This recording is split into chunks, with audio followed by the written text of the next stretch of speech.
Okay, boys, here we go.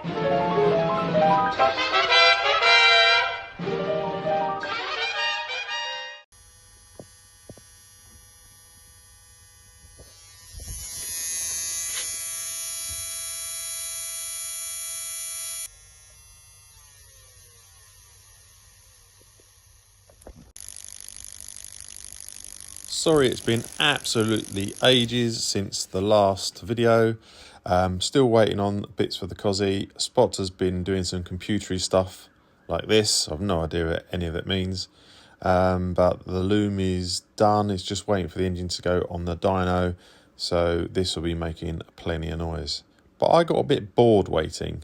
So one morning, 6 o'clock, Martin comes to pick me up in his lovely Porsche. We go for a nice drive on a beautiful sunny day. Blue skies, up the motorway, over the Severn Bridge to look at some extremely disappointing cars. Overpriced, absolutely knackered, but then we found this one on the way home.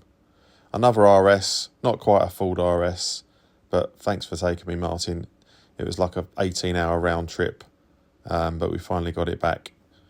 And yeah, I had to get it ready for a road trip.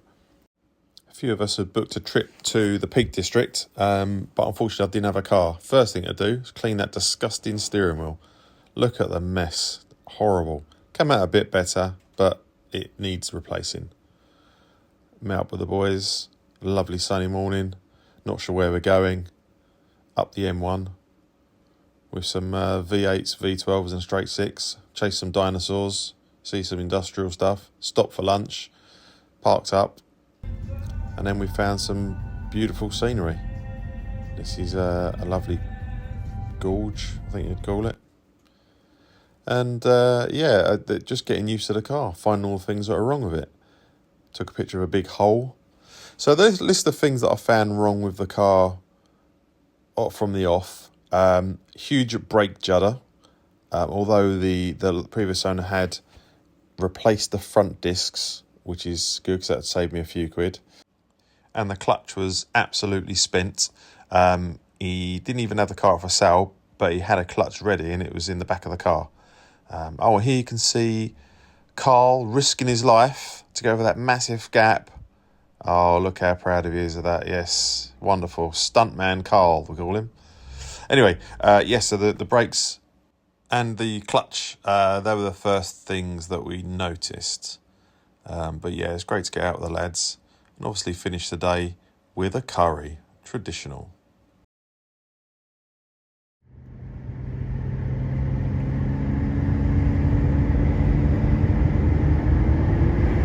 Still looks pretty epic.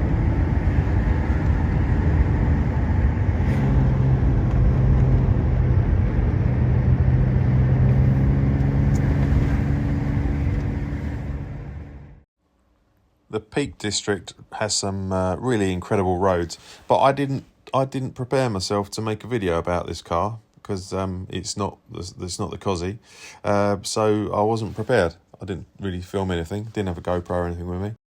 So the first section of this video is plenty of voiceover, just showing you what we got up to. Me and Chris went and done a bit of caving. That used to be an old mine for lead, I think, and that's disgusting. I don't know what that is.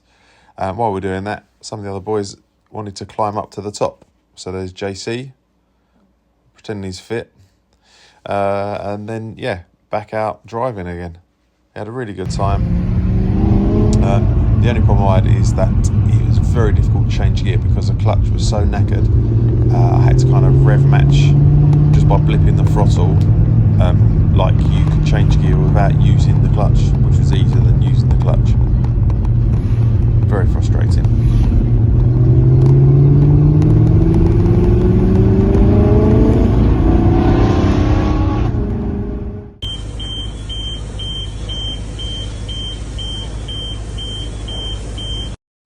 Yeah, well, that was annoying. The factory siren packed up and it was beeping while we were driving along, so I had to find some tools and unplug it.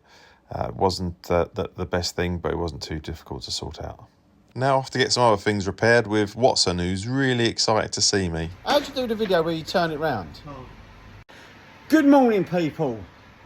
After a nice bank holiday weekend, I get this and we get to start a new series of Vag Shit Diaries. So, here we go. See? Told ya, Vag Shit Mark. Yeah, join me for Vag Shit Diaries. This is his car. One of them. Right, so we've got our first thing, yeah? Taking down the exhaust. Yeah.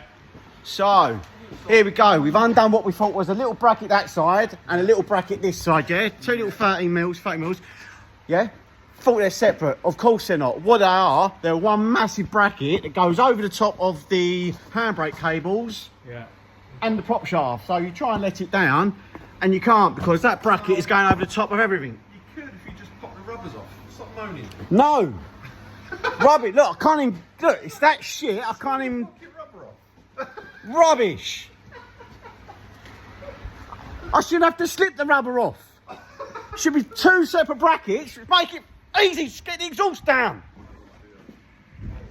Join me later on for where I'm sure there's going to be many more episodes. New auxiliary radiator fitted because it was leaking. Right, episode 2 of Vag Shit Diaries. Season 2.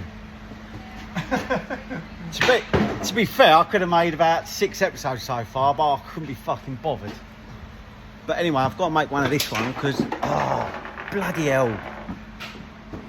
Vag shit bolts flying about everywhere. Right. Nearly at the stage to undo the gearbox.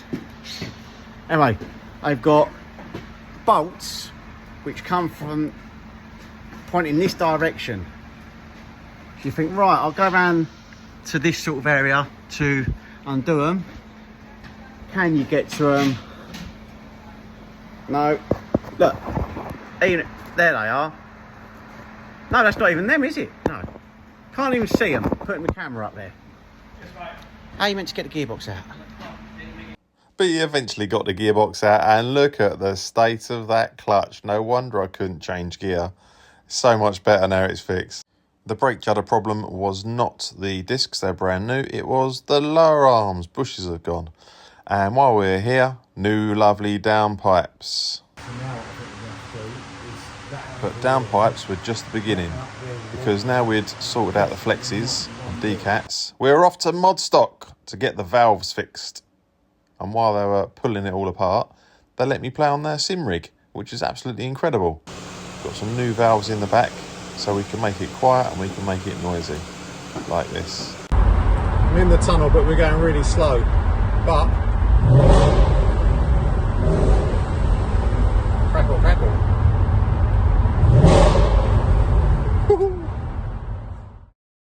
The last owner owned this for 10 years, but it had been sat in a barn for the last 5 years while he was travelling. And he had a dog, and it had been chewing up some bits. So Fox is in the back there helping me replace some parts. Got some new lovely mats in, and yeah, updated the stereo. The TV tuner came out. We didn't need that anymore. The phone holder we kind of modified, and we put a reverse camera in. As you can see, what a muppet. The air conditioning didn't work, so we replaced this sensor 3 times and it still didn't work. Now the under tray was missing for some reason, and are like hen's teeth, but I managed to find one in Europe. We had a little tidy up under the bonnet as well. I wasn't keen on the intake, so that had to go. Ordered this from Japan. We've done a few little mods that another guy from America had shown me what to do. And we put a heat shield in there to stop it sucking in hot air from the exhaust, and it goes in lovely.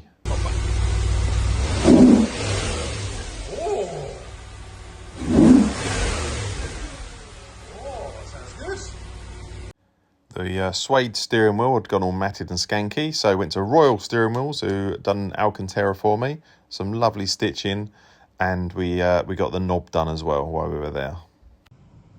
Strangely, I didn't really want an Estate or an Avant, but I fall in love with the car. It is fantastic. The engine revs to 8250. You got torque all the way through. It's not anywhere near as quick as a Cosy, because the Cosy's got twice the power to weight ratio, but for a road car, it's quiet when you want it to be, leery when you want it to be. It's it's just great fun. It really is. And a lot of people give you a thumbs up and a wave, like, as you know, it's a classic now, I suppose. People know what it is, then you know they give you a little wave. Oh yeah, and I got that as well. I like the carbon trim. They came with silver or maybe wood as well, but the carbon trim is the one to have. And of course we got a nice manual gearbox. Another good option on this was the solar sunroof. So when it's sitting in the sun, it turns the fans on and it keeps the interior cool, which is a really nice option, and I wanted a sunroof as well. One thing to look for on these is if the header tank is black, then you know you've got an oil leak getting into your coolant, which is the oil cooler. This one didn't, but then I realised in the history it's had a brand new header tank like the week before we viewed it, so we needed to replace the cooler as well. Morning. Today you join me on what's due to be the hottest day of the year, and I'm off to Martin's to go and see Dr. Watson because the aircon isn't working in that. And Watson doesn't like working on what he calls vag shit. So I'm going to prepare myself for the abuse when I turn up. So let's go. Luckily I've got a sunroof because it's 9:10 and it's already 29 degrees. So it's going to be a roaster. As you've probably seen, there's been a lot of things wrong with the car. I think what happens is people buy them, and when things start going wrong and they realise that parts are either too difficult to find or too expensive, they sell them on. So they've got a bit of a turnover now, these cars, and this is no exception to that rule. So we thought the air conditioning was going to be a sensor, so we changed the sensor. The sensor was brand new, but it was a pattern part, as you can't get the factory ones, and it didn't work. It came up with different faults, so I changed another one. It didn't work. So got third time lucky, it got back to where we were. Turns out we got a leak anyway, so it wasn't the sensor. And we got up in the air, and you can see where the aircon gas comes out if you've got an ultraviolet light. I think there's some sort of oil in the gas. When it leaks out, it glows like a green colour. Anyway, we've got it up in the air, and it's leaking from the aircon compressor.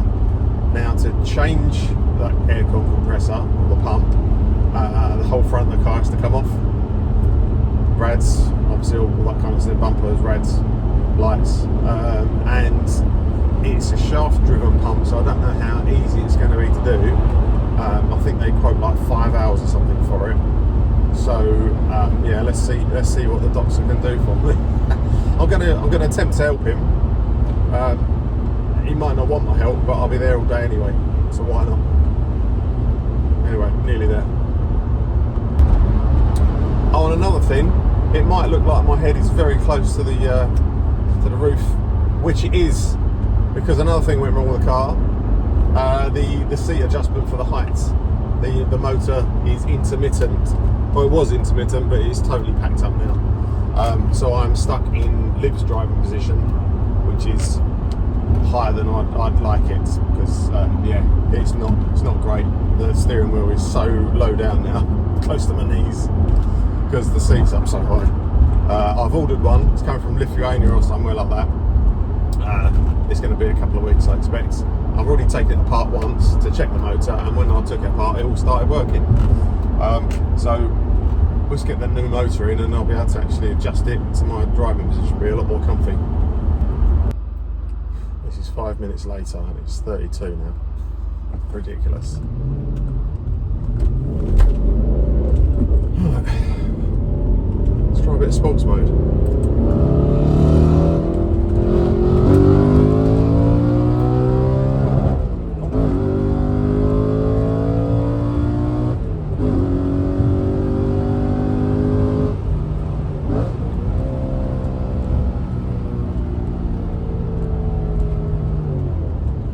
Beautiful thing.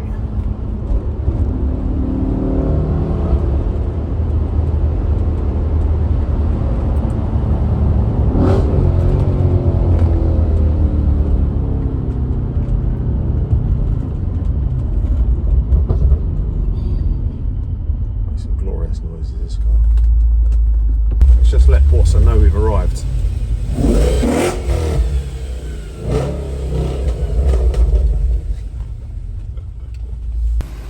Here we are at BMR. They love a BMW. They don't like Audis. He's my favourite boy. What do you want?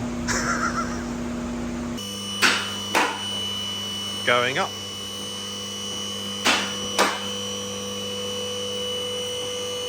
Get the front bumper off, wheels off, undo these, pull that back, and back there, you can see in there's a couple of nuts and bolts in there that hold the bumper on.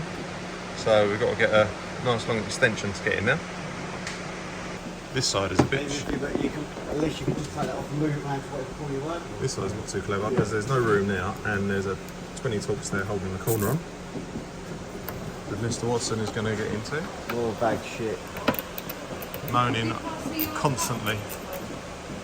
Can indeed. No time for a cup of tea. Always time for a cup of tea.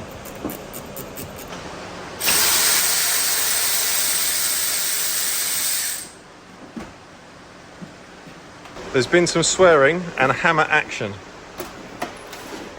Because that bolt strips off, but we've got 13. And what was it? Why? Because it's... Bag shit. Yeah, it's all rusty and it just rounded off, but we managed to hammer on a 12 onto it.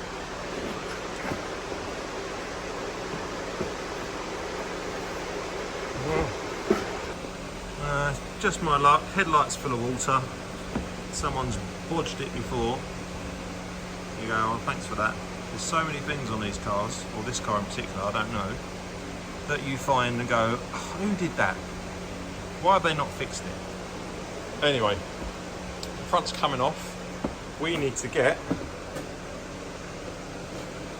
a torch.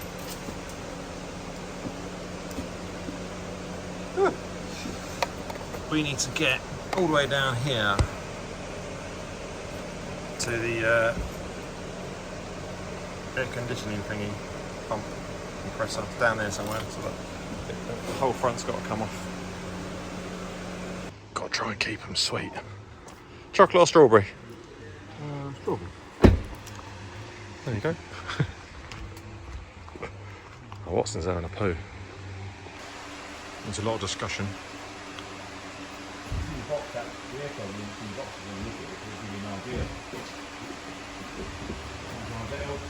Visualise it more. Like a bit of visualisation. So that, where's that got to go? What? I can't even see anything that looks like that. Exactly, you know why, didn't you? It's just a mess. You know why, didn't you? Why is it? Bag shit. How are you feeling? Are you feeling fantastic about it?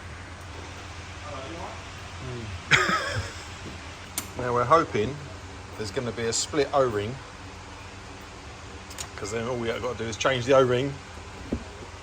We got an O-ring. But we still had to do all this shit just to get Yeah, to this. strip it out to change a 5p O-ring.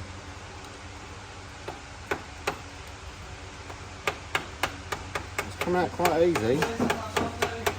It's annoying me that O-ring looks like so cool.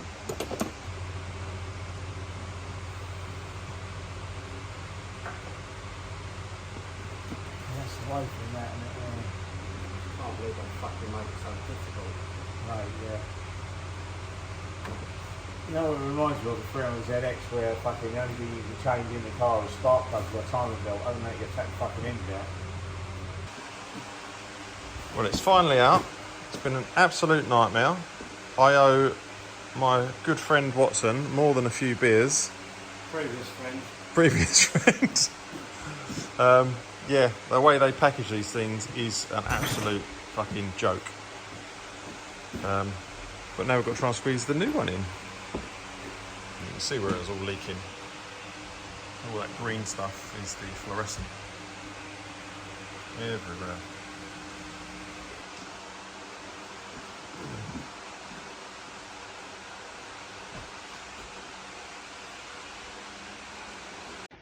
Been working on Restal's piece of shit all day. Fucking state of me. working on vag shit. My response in our WhatsApp group. The next day, We are now best friends again. It's a happy boy. Where's the car? Hey? Where is the car? Next door. Now the car's in here. The lovely Jacob's doing a fresh MOT for me. Does the aircon work now? Has he fixed it? Just about. It took him long enough, didn't it? If you can be bothered, give us a like and subscribe. And I don't know what the bell thing does, but click it anyway. Now this is a job that definitely needs doing. I took it apart before and then it started working, so I put it back together. But that sounds like the motor's slipping on its pinion. Not a lot's happening, but that's too high and my head hits the roof. So we're going to whip the seat out. I've got another motor. It's a bit aggro to do, but needs doing. A fiddly bit. Seatbelt locks onto that pin. See the pin in there. And you have to lift this tab, push down, and then it will come off because that tab there locks on so it doesn't come off accidentally. So you lift the tab and then push down, off and up and up. And we undo the front bolts. And there's a cover under here. That's where all your plugs are. Can't do this one-handed. There you go. Your plugs are, they go into the seat, so we'll unplug those first. The seat is out. I've now got a hernia because it weighs 1 million tons. This is the motor we need to get out, and it's not much fun. There you go. After a bit of mucking around, that's the gear that it goes around on to raise and lower the seat. You have to kind of separate these two, take this away. But now I've got to make sure that I get this drive back into that motor over there. I'm going to put it back together. Okay, it's back together. It went back together for some reason in the lowest position, so I had a right bit of trouble getting the bits in that I needed. It just about cleared where I wanted to get a tool on it. But yeah, let's try and lift it back in, test it before I bolt it down. And lo and behold, this motor is dead. It's dead as a donut. Dead as a dodo. This is the old motor, which makes a noise, but the gears slip. That doesn't work. So, not happy. It's all got to come back out again. And I had trouble, I knew I would, with this other motor here, getting that back in the right place. So I couldn't see it when it was in the car. I forgot to do it. Try and line it up. Okay, so it turns out the drive pin on that one there is broken. So I've got that out of there. Out the motor that didn't work. Stripped down the motor that did work, but I couldn't. The drive pin's mashed in there somewhere and I can't get it out. So I've had to take the internals out of there, put it into the other body, because this body is full of rust. So I cleaned it all up, and if I can do this with no hands. Now, put a bit of power to this. Bish, bish, bosh. Sounds lovely. So I'll make this up to the gearbox, and yeah, hopefully my seat will go back in, because at the moment it's there. And that's all that. So now that is in the right place, because I accidentally put the housing on, rotated the wrong way. That fits in there, under there. That turns over and then slots on. Oh, not like that, because I missed it. Like that, there you go. And then that. Hoocha mama! It works. Thank God for that. Backwards and forwards. Tilt, tilt, tilt. All my buttons work. That's what I'm doing now. There you go. Up, down. Backwards, forwards. Yeah, that works. Backwards, forwards. Yes, yes, yes, yes. There we go, seat done in the right driving position for me now, and if Liv wants to drive it, she can move it as well, because it was becoming very problematic, but well happy with that. Tomorrow's little job is to find a place for this. Well, I know where it goes behind there, but because I put it in the boot, Paul missed it. So I'll put it in there, and I'm going to blank that off. Oh, sorry, let's do it. I'm going to blank that off, because there is in there, there's an air intake. But I'm going to get it, so it just sort of sits and moves around in there. So I'm going to blank the back off, and have a hole actually for that, so it sits in there properly. And then obviously any pressure that's going in there will get forced through the intake rather than going around the back of it. Not that it probably make much difference, but you know, it's just a bit tidier.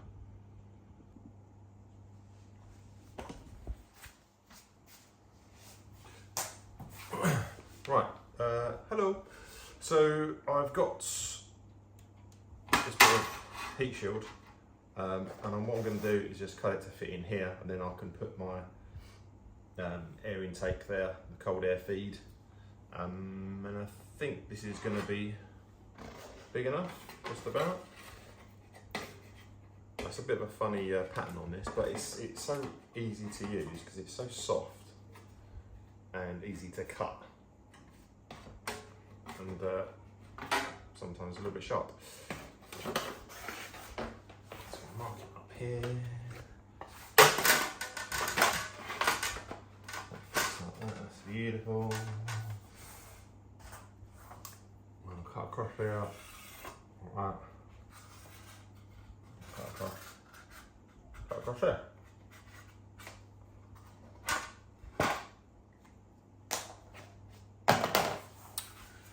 A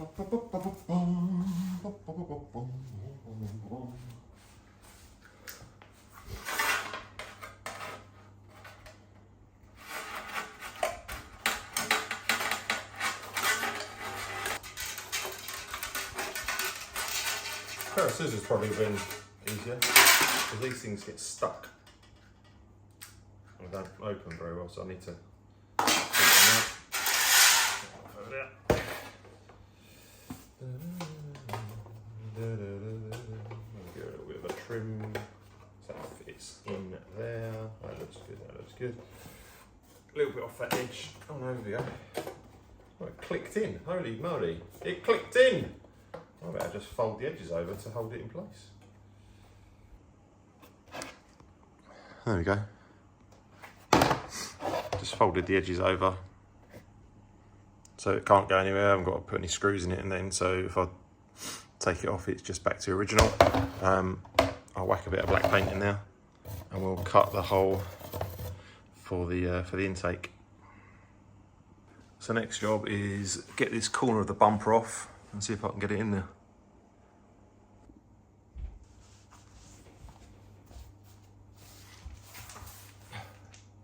I mean, I don't really need to do this now, because that's got to come off because the whole car's going to be painted. I don't know if I've mentioned that before. I'll go through and we'll show you why the whole car needs to be painted. But yeah, Nigel's got to take all this off anyway, but gives me something to do, doesn't it? Take it all the way up. Aha, here we go.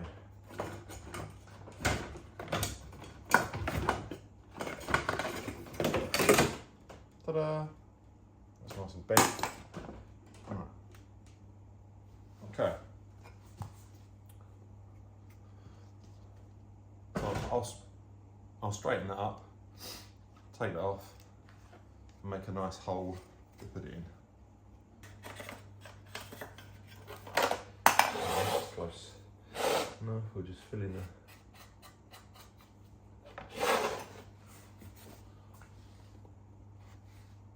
cut that out.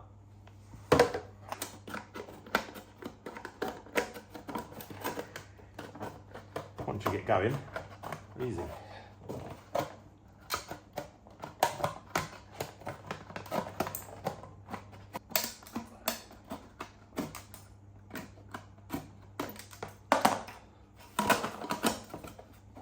That's more like it. That's gone through there. That's quite alright there. There we go, that'll do. It's better than it was anyway. Now we've got to try and get it back in the hole. Didn't film much of that, there's a lot of swearing.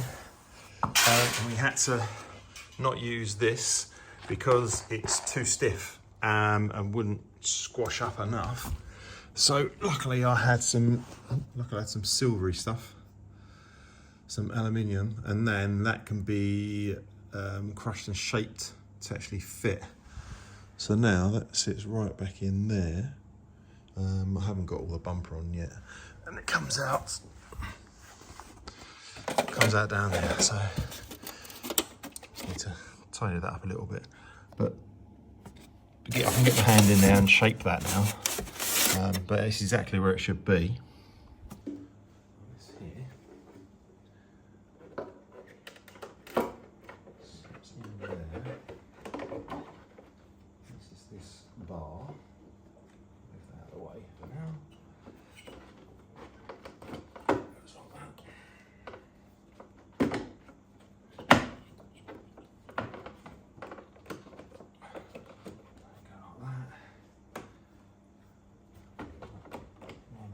Up.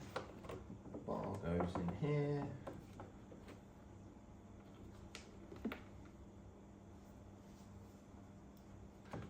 Like a glove.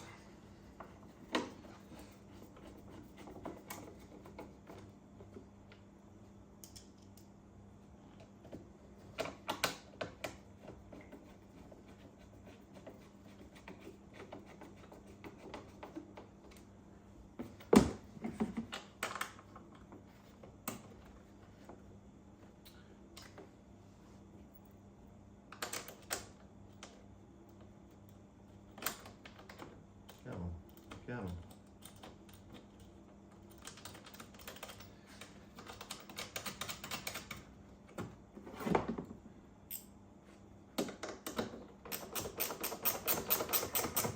Little 10mm goes in there. I think it just holds that all steady. Just tighten that up. Flat screwdriver there for now.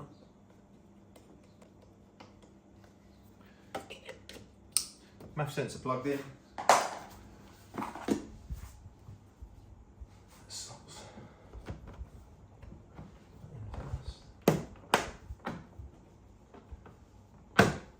Click, click, click.